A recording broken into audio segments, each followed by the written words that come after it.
Earning money in GTA Online without any businesses and properties is difficult. Very difficult.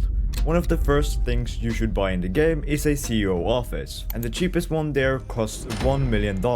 So, how do you get $1 million with no business income? Well, today I'm going to show you how you can get that money in about a day or two. So to start this guide, we just want to head right over to the casino, because at the casino we have the casino wheel. If you're lucky, you can get up to $50,000 right here instantly. So try it out, and if you get it, you will have a good head start. However, we're not going to put any money on the count, since it is very possible that you get nothing of value from this spin, so this will just be a bonus for you if you get it.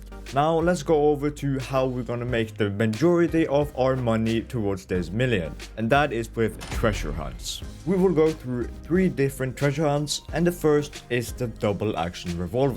With the double action revolver treasure hunt, you get sent a photo which will be one of 20 locations picked at random. This photo will just be sent to you by email on your phone in game. It will be marked on the map with a yellow question mark. The search radius for the initial search is very wide. The clue is a note pinned to a rock, tree or other object, and will be within the area pictured in the photo sent to your phone. When you're getting closer to the clue, the sound of a metal wind chime can be heard, so try to have your headset on when you're doing this treasure hunt. When you find the clue, you will then have 3 more clue locations marked on your map. You then have to visit these 3 clues. These 3 clues can be found in any order, it doesn't have to be in a specific order. So the first clue I'll go over is the corpse clad only in underwear, boots and mismatched socks with a severe head injury in a small cave near a creek in the Tonga Hills. You have probably already seen videos about this little creek before, and if you don't find it, you can just search it up on Google where this is. The next clue is a bloody shovel, which is clearly the murder weapon for this guy that got a severe head injury, and this is in a wrecked building on the beach at Sandy Shores. And then the last clue is an empty gun case at the base of a tree on Jode Lane in Grapeseed. Right, so after finding all 3 clues, the random location of a treasure chest will be marked on your map.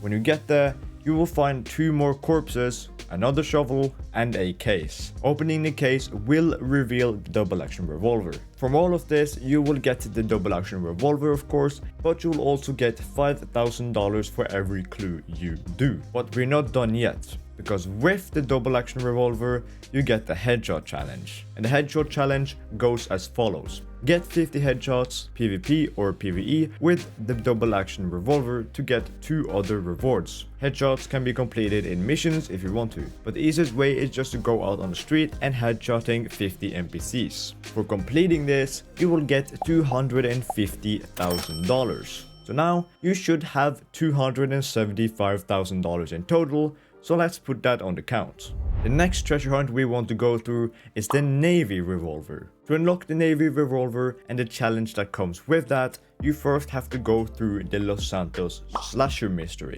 So basically, there are 5 clues left by the slasher that the player must find in order to find them. Approaching a clue will trigger creepy unsettling sounds, a sound effect like a slow heartbeat, the distant pained screams of a horrified man, and whispering along with an instruction to examine it. Each clue you examine will reward you $5,000. The first clue is written on a cinder block portion of a barn wall beneath a light at Cherry Pie Farm in Great Chaparral. The second clue is a severed hand located just beyond the runway northwest of the Sandy Shores airfield between a tire and some trash bags. The third clue is a bloody machete in a wall of a wooden barn in Grapeseed. The fourth clue is located behind the main building of Bayview Lodge in Paleto Forest. It is a shed with a bloody handprint. These 4 clues can be found in any order. You don't have to do them in this order, but when I did this myself, I did it in this order. It's just simple enough. The 5th and last clue has 5 different locations. What you want to find is a black van with bloody trash bags and machetes in the back. I'll have all the different locations on screen now, so just mark them on your own map and then go to each one until you find the black van. Right, so at this point you have done all the 5 clues that comes with this treasure hunt. You now have to wait for the slasher to spawn and you have to be ready to kill him. He will only spawn in Blaine County at night between 7 PM and 5 AM, in game of course, outside of your field of view. And he will also attempt to attack you. Arguably the best place for you to confront him would be the runway of Sandy Shores Airfield, as this would be a wide, flat open area with no obstructions. After killing him, you will be rewarded with the Navy Revolver and $50,000 in the bank. But we're not done yet.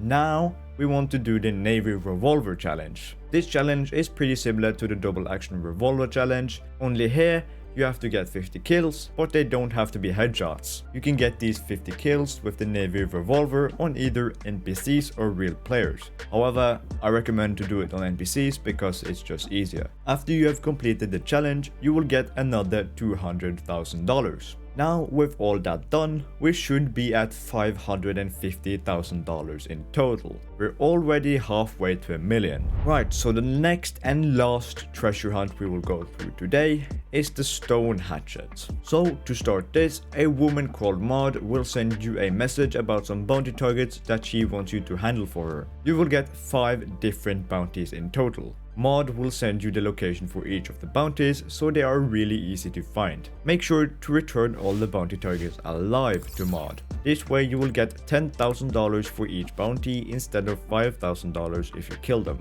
To capture them instead of killing them, just aim your gun at the target, and if they start attacking you, just start fighting them with bare hands and they will surrender quickly. When you complete the 5th bounty target, Maud will send you a message about a stash that the last bounty target had hidden. When you find that stash, you will open a treasure chest with the stone hatchet inside. Once you have the stone hatchet, you will be informed you need to perform 25 melee kills with it on other players or NPCs. Performing a kill will also activate the stone hatchet rampage ability, which acts like the Trevor's special rampage ability, temporarily reducing damage taken and also speeding up health regeneration. Performing further kills with the stone hatchet while the rampage ability is active will extend the amount of time it's active for. When you get 25 kills with the hatchet, you will be rewarded with $250,000. Doing all this, you should get $300,000 if you delivered all the bounty targets alive, which would then be $50,000 because you got $10,000 for each bounty target alive.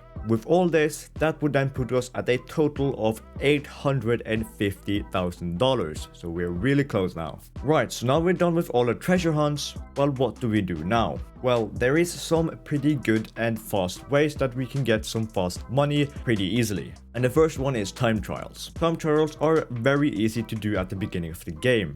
They change once a week, so it's not that sustainable, but to get your first million, they work great. If you complete the time trial successfully, you will get $100,000. You may ask, how am I going to do this? I don't have any fast cars. Well, the easiest way to do this is with the Bati 801. It is an insanely fast motorcycle that only costs $15,000. You can invest into this to do this time trial. If you're still struggling to complete the time trial even though you use the Bati 801, then I recommend to watch a quick guide on how to do that specific time trial. There are always people showing you how to do it on YouTube, so just search up the specific name of that time trial up on YouTube and you will find a guide. After all this, you will have $85,000 profit, since you had to buy the Bati 801 for $15,000. And that brings us up to a total of $935,000. A quick tip I just want to put in here is that I recommend to try and look for double or even triple money events when they happen every week. If you didn't know, Rockstar always puts double money or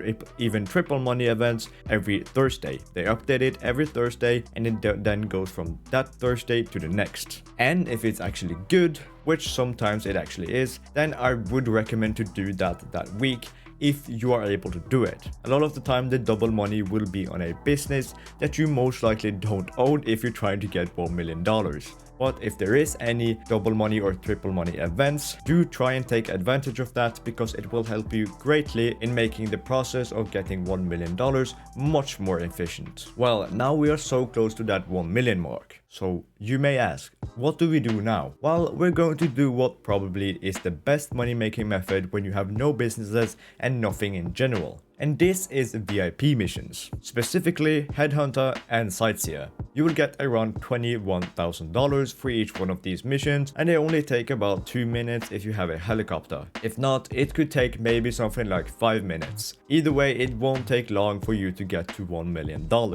It will actually only take you 3 of these missions until you are at that glorious $1 million mark. So now that you have got your first million, it is time to buy your first property. To guide you on your choice, I have made a video about that very first property that I recommend you buy to start your GT Online criminal empire. That video is on screen right now, so click it before it's gone. Thank you for your time. Hola,